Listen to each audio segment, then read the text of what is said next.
नाज़रीन, हमें ज्वाइन किया है PMLN के मरकज़ी रहनुमा जनाब डॉक्टर आसिफ किरमानी साहब। Thank you very much for your time. Doctor साहब, आप से मेरा पहला सवाल ये है कि एक कैबिनेट रिसेंटली बनी है, उसमें कुछ बड़े अनयूजुअल नाम भी आए हैं और इसके साथ साथ एक और भी बड़ी बात हुई, जो बड़े अहम लोग आपकी तरह साद रफ़ीक साहब, राना सनाउल्लाह साहब बड़े क्लोज कॉन्फिदांत और बड़े लॉयलिस्ट रहे हैं PMLN के साथ, तो उन्होंने भी वजारत लेने से इनकार किया है कि आप इस पर कैसे कमेंट करेंगे, ये किस किस्म की सूरत अहवाल है जनाब आसिफ किरमानी साहब? बिस्मिल्लाहिर्रहमानिर्रहीम। शुक्रिया काजी साहब मोहतरम for having me in your show. You welcome sir. देखिए, गुजारिश ये है कि ये काबीना जो है मेरी भी समझ से बालातर है, क्योंकि इसमें कुछ तो अजनबी लोग हैं और कुछ इसमें रिटायर्ड लोग हैं, कुछ इसमें जो हैं वो गैर मुंतखब लोग हैं।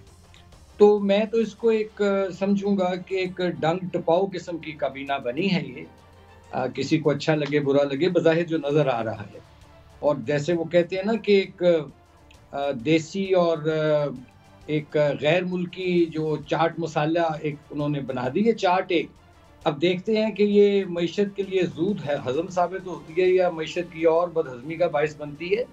लेकिन इसमें मैं समझता हूँ कि देखिए ये कुछ जो एक जो हाइब्रिड कह लें उसे या कंट्रोल्ड डेमोक्रेसी जो है, उसमें तो फिर ऐसा ही जो सेटअप है वो सामने आना था और वो आ गया है।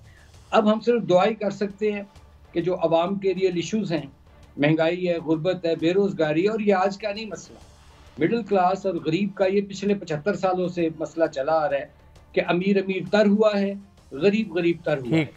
इस विशियस साइकिल को रोकना है। अभी तक तो ये विशियस साइकिल किसी से रुक नहीं पाया।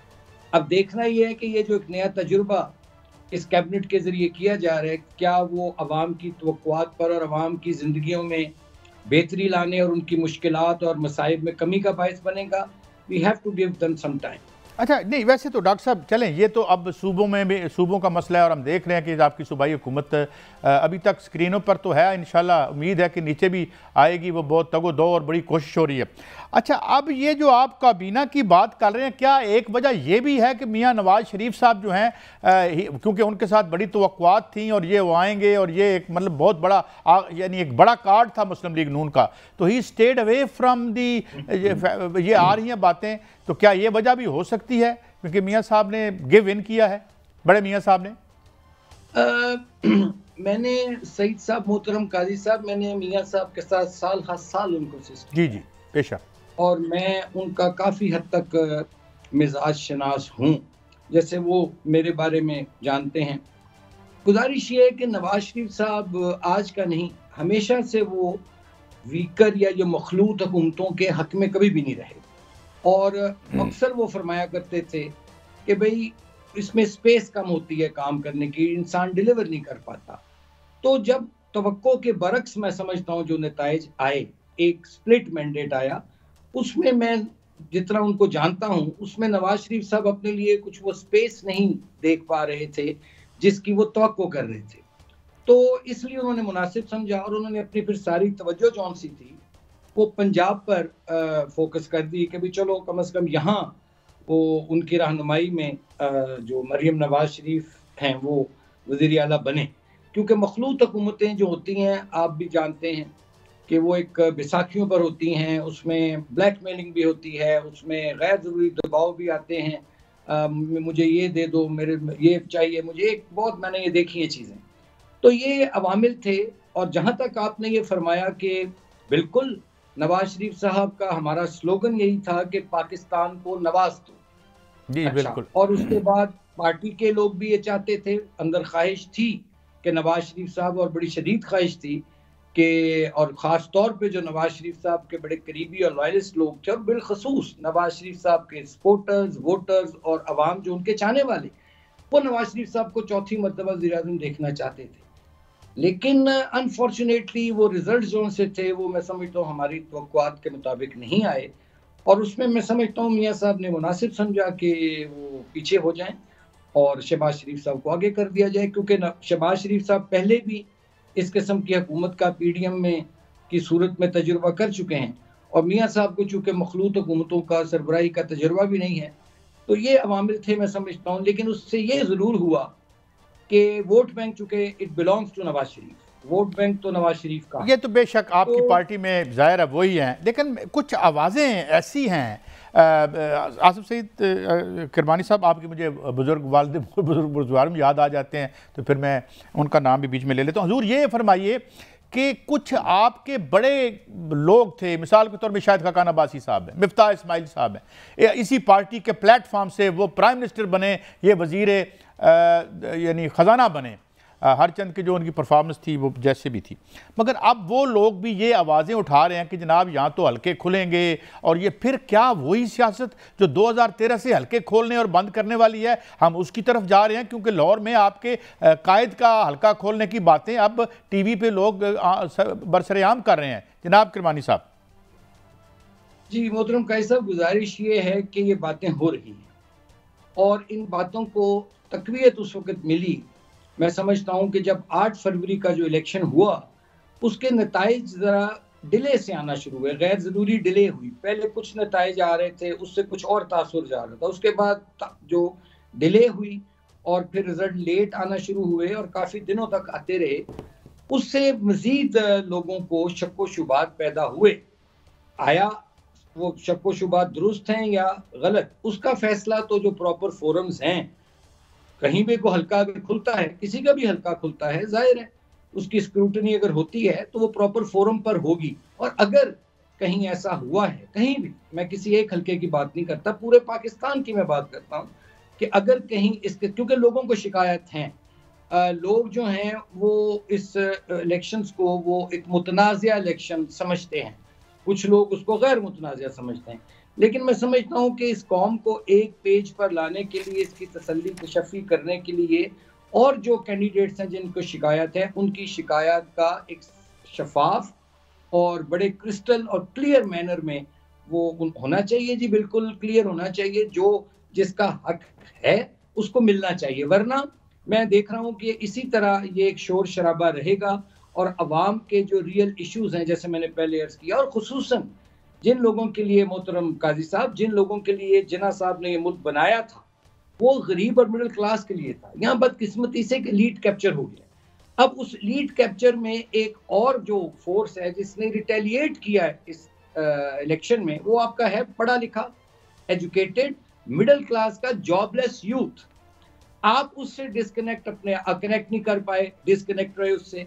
तो मैं समझता हूँ कि इसका फिर फायदा जो है, वो जाहिर है जो अपोजिशन है उसका ये काम है, वो जब देखेंगे कि कहीं वो जाहिर है जहाँ आग होती है वहीं धुआं निकलता है।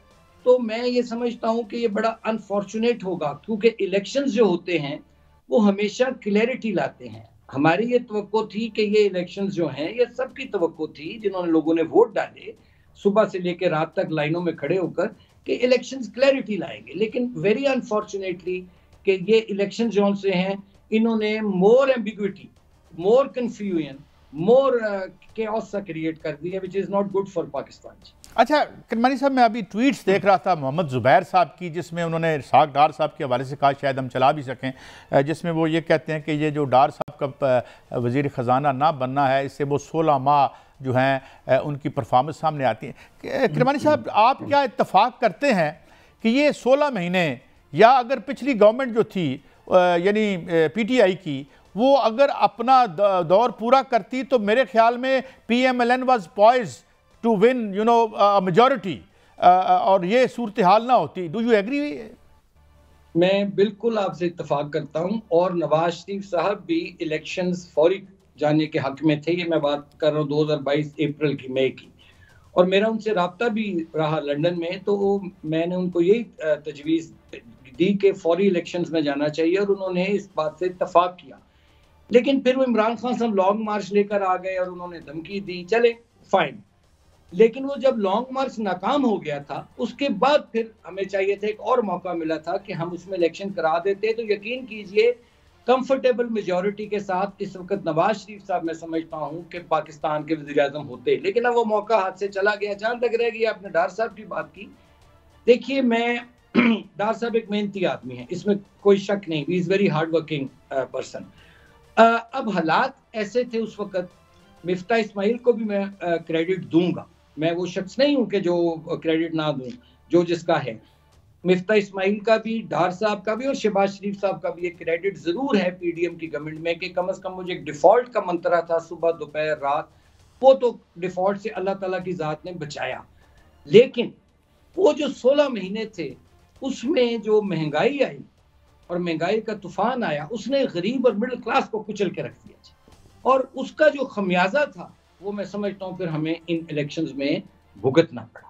तो ये हुआ जी सारा जो भी है। नहीं, अभी भी मैं अगर ये कहूँ कि जो भी हमारे मिनिस्टर बड़ी तारीफ सुन रहे हैं, ब्लूमबर्ग और इंटरनेशनल जरीदे बड़ी तारीफ कर रहे हैं, औरंगजेब साहब जो कि बैंक के चीफ हैं और वो हमारे आ रहे हैं, वज़ीर ख़जाना आ रहे हैं, लेकिन पंजाब में आपकी गवर्नमेंट है और मैं देख रहा हूँ कि मोहतरम मरीम नवाज साहिबा जो है leaving no stone unturned to do something for the peoples of Punjab. मगर जो फैसले सेंटर में होंगे, अगर बिजली की कीमत पंजाब में नहीं बढ़नी, बिजली की कीमत जो है या एनर्जी की कीमत तो वो उधर बढ़नी है, इम्पैक्ट पंजाब पे आना है, क्या गुजारिश ये है कि पाकिस्तान वेरी अनफॉर्चुनेटली इस वक्त एक अनगवर्नेबल हो चुका है और इसको एक तो गवर्नेबल बनाना है, पटड़ी पर दोबारा डालना है। अच्छा, दूसरा इसको लिवेबल भी रखना है कि ये रहने के काबिल भी तो रहे। अब उसमें अब ये जो कैबिनेट है, बिल्कुल मैं कहता हूँ चारों सूबों को और विफाक को बड़ी एक वेल कोऑर्डिनेटेड एफर्ट में काम करना पड़ेगा। अगर हम लोगों ने अपनी वही 1.5 ईंट की मसाजिद खड़ी किए रखी, सूबा कुछ कह रहा है विफाक कुछ कह रहा है, तो यकीन कीजिए अगला इलेक्शन जब भी आएगा, अगर अवाम के जो रियल इश्यूज हैं उनको रिजॉल्व ना किया गया, हमें इसमें से IMF के अंदर रहते हुए मोहतरम काजी साहब रास्ता निकालना है for poor and the middle class. अच्छा, एक और सवाल बड़ा अहम किरमानी साहब, मैं चाहता हूँ मैक्सिमम फ़ायदा उठा सकूँ आपसे।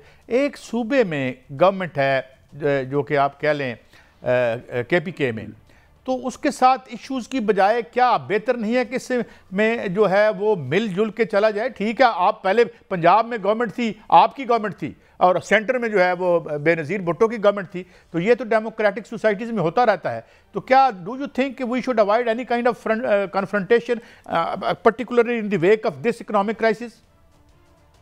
काजी साहब, मैं समझता हूँ कि अब इलेक्शन हो गए हैं, ठीक है, जहाँ जहाँ एतराज़ात हैं वो दूर होने चाहिए, हल्कों के हवाले से मैं बात कर रहा हूँ, लेकिन इस वक्त ज़रूरत इस अमर की है कि तमाम चारों सूबों को, चाहे जिसकी मर्जी वहाँ हुकूमत है, और विफाक को, इनको एक पेज पर आना पड़ेगा अगर ये पाकिस्तान और पाकिस्तान के अवाम के मफाद में काम करना चाहते हैं।